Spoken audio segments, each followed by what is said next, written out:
Buying an HDB flat is a huge milestone, but the math behind the down payment and monthly installment can be a little bit confusing. Between HDB loans, bank loans, and the staggered option, it's easy to get lost. In this video, I'm going to give you a very comprehensive guide to understanding your costs, and to make it easier to understand, I will also give an illustration of how much you need to prepare if you want to buy a $500,000 property. Let's start with the down payment. For most people buying a flat today, the total down payment is 25% of the purchase price or the valuation, whichever is lower. This applies whether you are getting an HDB loan or a bank loan.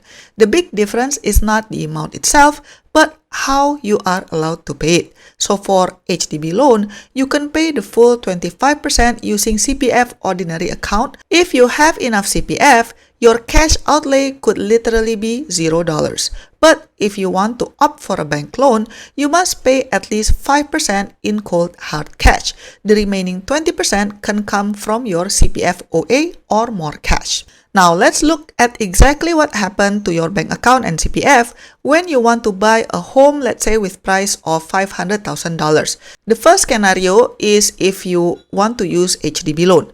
HDB loans are the go-to for many people because they don't force you to cough up liquid cash for the down payment.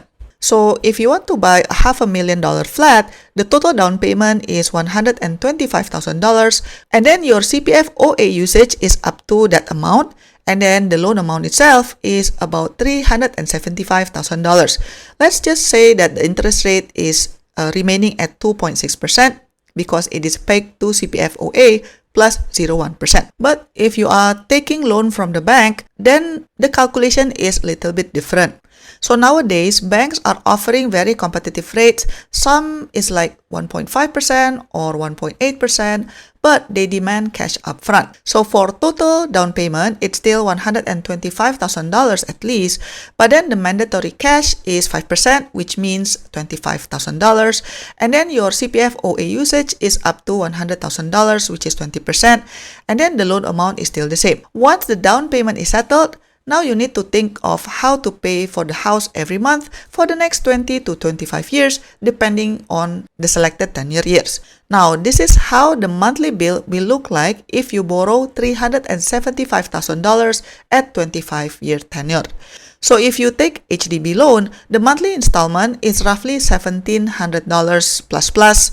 But if you take bank loan, assuming that you're taking fixed package, then your monthly installment will be slightly over $1,500. While the bank loan requires $25,000 cash upfront, it does save you about $166 every month compared to the HDB loan in the current market condition. However, do note that for bank loans, the interest rate will be more fluctuative, so that is something that you need to consider. HDB loan typically is pretty stable. Even if it increase, it won't increase as much. But bank interest rate is heavily influenced by many factors. So please take note of that. If let's say you want to be on the safer side, most people just take HDB loan for peace of mind. Now let's talk about the staggered advantage, which is applicable for BTO only. If you are buying a BTO, you don't have to pay that $125,000 all at once.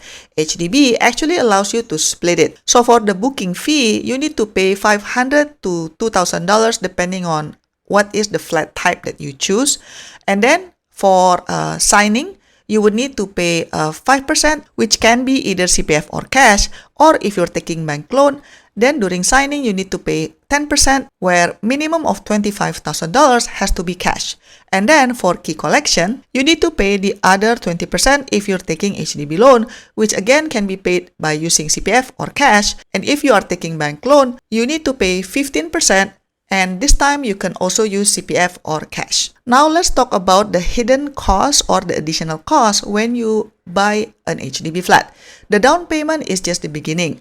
For a $500,000 flat, keep these extras in mind. For example, you need to pay for buyer's stamp duty or BSD. For a $500,000 flat, this is about $9,600. This can be paid via CPF. And then you need to also pay for legal fees. HDB legal fees are tiered and usually cost a few $100s.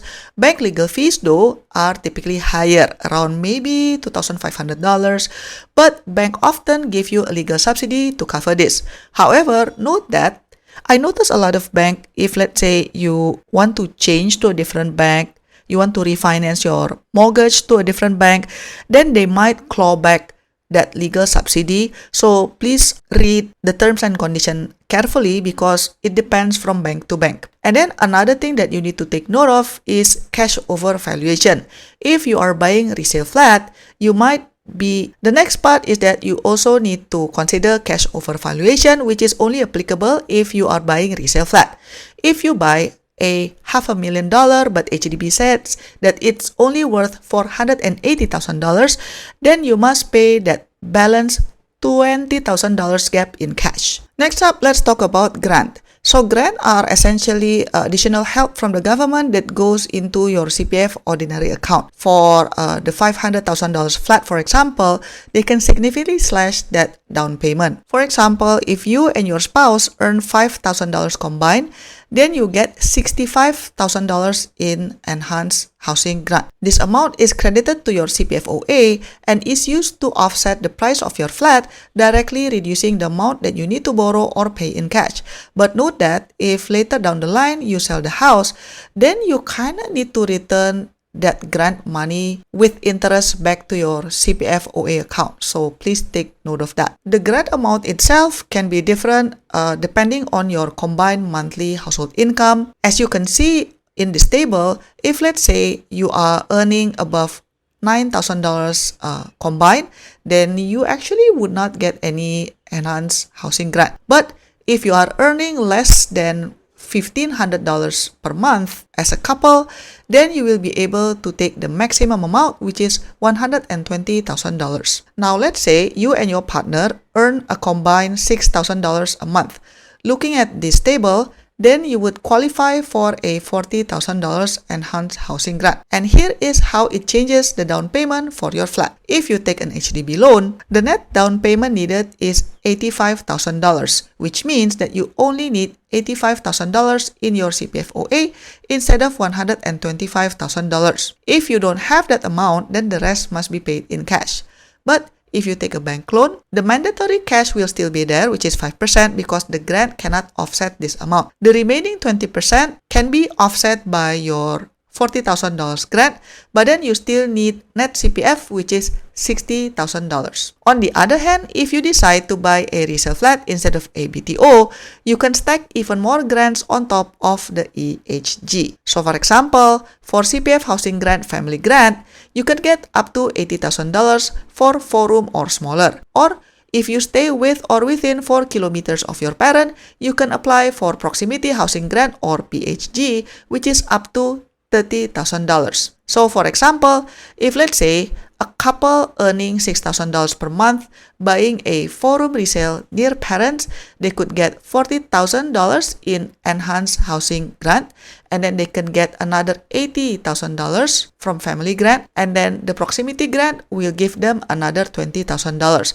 So that is in total $140,000. Which means that in this scenario, the entire down payment of $125,000 is actually covered by grants, leaving you an extra $15,000 to reduce your actual loan amount. But then there are some caveats. In order to get a grant, you or your partner must have been continuously employed for at least 12 months before your application. And then, to get the full grant, the flat's remaining lease must cover the youngest buyer until the age of 95. If it doesn't, then the grant will be prorated, but you will get less money. Now, if you're asking how much is the grant amount that you are eligible for, no need to guess because you can just apply for the HDB flat eligibility letter via the HDB portal because it will be able to tell you what grant are you eligible for. Hopefully this is clear enough. If you have any comments or question, let me know in the comment section down below. To support my work, you can give a one-time tip by pressing the thanks button, pick the amount that you want, and click buy and send. Or you can also press the join button for exclusive contents and monthly membership. Your support means a lot to keep us independent. Thanks for watching, and I'll see you in my next video. Bye bye!